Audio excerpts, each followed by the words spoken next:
আসসালামু আলাইকুম। আজকে দেখাচ্ছি খুব সহজেই ঘরে পারফেক্ট মিষ্টি দই তৈরির সম্পূর্ণ পদ্ধতি। অনেকেরই দই ঠিকমতো জমে না, পানি ছেড়ে দেয় বা কাঙ্ক্ষিত টেক্সচার আসে না। এই রেসিপি ধাপে ধাপে দেখানো হয়েছে কিভাবে সহজ উপায়ে ঘন, মসৃণ ও সুস্বাদু মিষ্টি দই তৈরি করবেন। এই পদ্ধতিতে তৈরি দই হবে নরম, ক্রিমি এবং দোকানের মতো স্বাদযুক্ত। নতুনরাও সহজে বানাতে পারবেন। তাই যারা বারবার চেষ্টা করেও ভালো দই জমাতে পারেননি, তাদের জন্য এটি একটি নো ফেল রেসিপি। আশা করছি আপনাদের কাছে ভালো লাগবে। ভালো লাগলে একটি লাইক দিয়ে পুরো ভিডিও জুড়ে আমার পাশেই থাকবেন প্লিজ। আজকের এই মজাদার মিষ্টি দই তৈরি করার জন্য প্রথমে আমি এখানে হাফ কাপের মতো দইয়ের বীজ নিয়েছি। আমি এখানে মিষ্টি দইয়ের বীজ নিয়েছি, তবে আপনারা চাইলে টক দইয়ের বীজটাও নিতে পারেন। এবার একটি ছাঁকনির সাহায্যে দইয়ের যে এক্সট্রা পানিটা আছে সেটাকে আমি ঝরিয়ে নিচ্ছি। অন্যদিকে চুলায় একটি প্যান বসিয়ে তার মধ্যে দিয়ে দিচ্ছি 1.5 লিটার দুধ। আমি এখানে গরুর দুধটা ব্যবহার করেছি। আপনারা চাইলে যে কোনো প্যাকেটের দুধ অথবা গুঁড়া দুধটাও ব্যবহার করতে পারেন। দুধটা যখন কিছুটা গরম হয়ে আসবে তখন এর মধ্যেই দিয়ে দিচ্ছি হাফ কাপ গুঁড়া দুধ। এবার গুঁড়া দুধটাকে আমি খুব ভালো করে দুধের সাথে মিশিয়ে নিচ্ছি। খুব ভালো করেই মিশিয়ে নিতে হবে যেন দলা পেকে না যায়। মেশানো হয়ে গেলে দুধটাকে আমি খুব ভালো করে ঘন করে জাল করে নেব। আমি এখানে গুঁড়া দুধটা ব্যবহার করেছি, আর গুঁড়া দুধটা ব্যবহার করলে দুধ কিন্তু খুব তাড়াতাড়ি ঘন হয়ে যায়। আপনারা চাইলে স্কিপ করতে পারেন। বেশ অনেকটা সময় নিয়ে দুধটাকে আমি খুব ভালো করে জাল করে নিয়েছি। দেখতেই পাচ্ছেন দুধের পরিমাণটাও অনেকটাই কমে এসেছে। এই পর্যায়ে আপনারা চাইলে চিনি ব্যবহার করতে পারেন মিষ্টি দই তৈরি করার জন্যে। তবে আমি আজকে চিনি দিয়ে ক্যারামেল তৈরি করেই মিষ্টি দইটা তৈরি করব। তার জন্যে অন্য চুলায় একটি প্যান বসিয়ে তার মধ্যে দিয়ে দিচ্ছি চিনি হাফ কাপ। আপনারা আপনাদের প্রয়োজন অনুযায়ী দিয়ে দিবেন, যে যতটা মিষ্টি পছন্দ করেন। আর চিনির ক্যারামেলটা দিয়ে মিষ্টি দই তৈরি করলে কিন্তু মিষ্টি দইয়ের স্বাদ অনেক গুণ বেড়ে যায়। চিনিটা যখন কিছুটা লালচে কালার চলে এসেছে সেই মুহূর্তেই নেড়ে দিচ্ছি, দেখতেই পাচ্ছেন। আর এভাবেই অনবরত নেড়ে চেড়ে ক্যারামেলটা তৈরি করে নেব।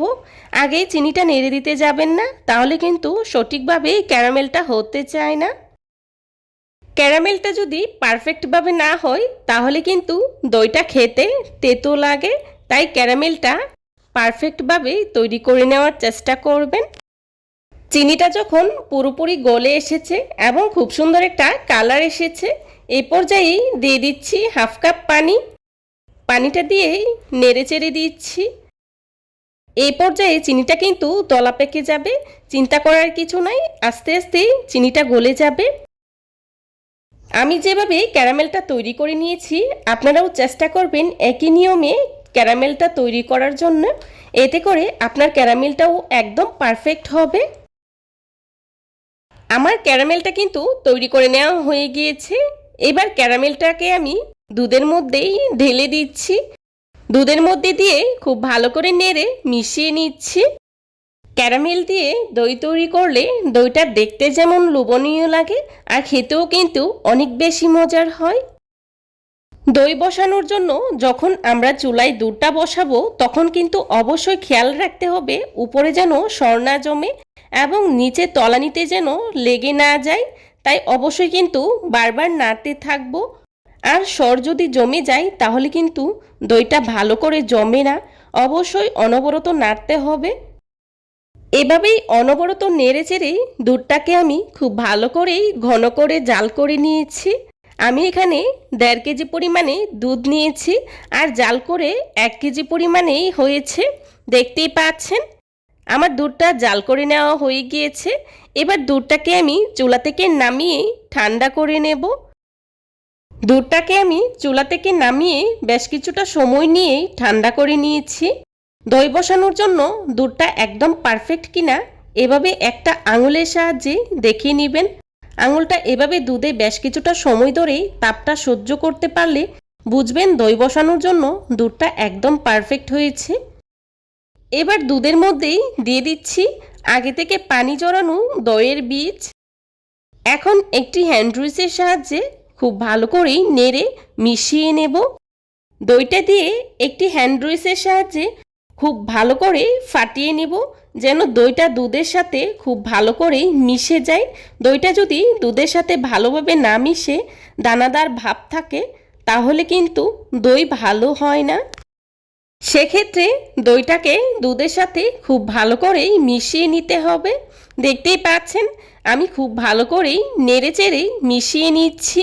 এভাবেই নেড়ে মিশিয়ে নেবেন, তাহলে দইটা একদম পারফেক্ট হবে। আমি দুধের সাথে দইটাকে খুব ভালো করেই মিশিয়ে নিয়েছি। এই পর্যায়ে দইটা বসানোর জন্য আমি একটি মাটির পাত্র নিয়েছি। আপনারা চাইলে যে কোনো পাত্রেই বসাতে পারবেন। এখন মাটির পাত্রেই দুধটাকে আমি ঢেলে নিচ্ছি। ঢেলে নেওয়া হয়ে গেলে একটি ঢাকনা দিয়ে খুব ভালো করেই ঢেকে দিচ্ছি। আর একটা বিষয় খেয়াল রাখবেন, আপনি যখন মাটির পাত্রে দই বসাবেন তখন মাটির পাত্রটাকে আগে থেকেই কিছুটা গরম করে নেবেন।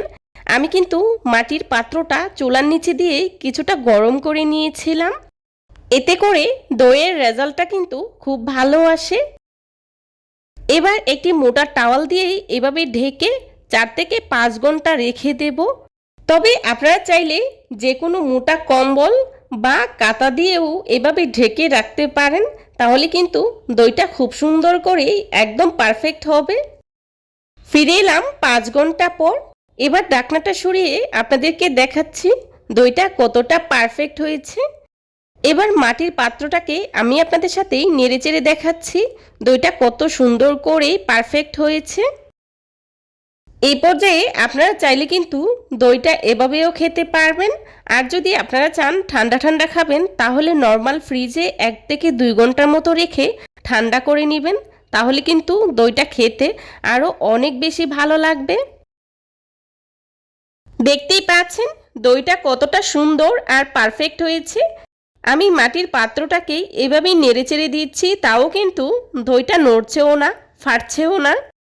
আমার রেসিপিটা প্রথম থেকে শেষ পর্যন্ত আপনারাও যদি ফলো করে মিষ্টি দই তৈরি করেন তাহলে আপনার মিষ্টি দইটাও কিন্তু এরকম পারফেক্ট হবে।